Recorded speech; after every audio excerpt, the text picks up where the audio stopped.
ఒకసారి ఫిట్ వస్తే మందులు జీవితాంతం వేసుకోవాలా? లేకపోతే మధ్యలో ఆపేయొచ్చా?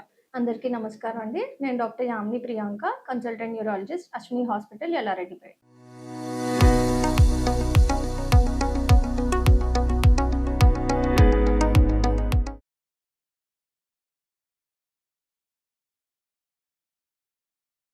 ఈ ప్రశ్నకి సమాధానం మనకి ఫిట్స్ ఏ కారణం వల్ల వస్తుంది అన్న దాని మీద డిపెండ్ అయి ఉంటుంది. ఫిట్ అన్నది ఒక సింప్టమ్ మాత్రమే. బట్ ఏ కారణం అంటే ఒక్కొక్కసారి బాడీలో లవణాలు ఎక్కువ అవ్వడం వల్ల వస్తూ ఉండొచ్చు. ఒక్కొక్కసారి గ్లూకోజ్ స్థాయి ఎక్కువ తక్కువ అవడం వల్ల అవ్వచ్చు.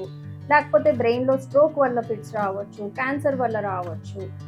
కిడ్నీ ఫెయిల్యూర్ వల్ల రావచ్చు. లివర్ ఫెయిల్యూర్ వల్ల రావచ్చు. సో కాజ్ బట్టి ఫిట్స్‌కి ట్రీట్మెంట్ అన్నది డిఫరెంట్‌గా వేరీ అవుతూ ఉంటుంది. అండ్ ట్రీట్మెంట్ ఎంతకాలం ఇవ్వాలి అన్న దాన్ని కూడా మన ఏ కారణం వల్ల ఫిట్ వస్తుంది అన్న దాన్ని బట్టి డిపెండ్ అయి ఉంటుంది. సో మనంతట మనం నాకు ఫిట్స్ చాలా రోజుల నుంచి రాలేదు, ఇప్పుడు నేను మందులు మానేయొచ్చేమో అని డాక్టర్ని సంప్రదించకుండా మానేయడం వల్ల చాలా పెద్ద ప్రమాదంలో ల్యాండ్ అయ్యే అవకాశాలు ఉన్నాయి. సో ఎప్పుడైనా డాక్టర్ని సంప్రదించి వాళ్ళు తగ్గించాలి అంటే నెమ్మదిగా డోస్ తగ్గిస్తూ మన ఫిట్స్ మందుల్ని ఆపేస్తారు. సో ప్రతిసారి డాక్టర్ సలహా తీసుకొనే ఫిట్స్ మందులు డోస్ తగ్గించడం కానీ ఆపేయడం కానీ చేస్తే మంచిది.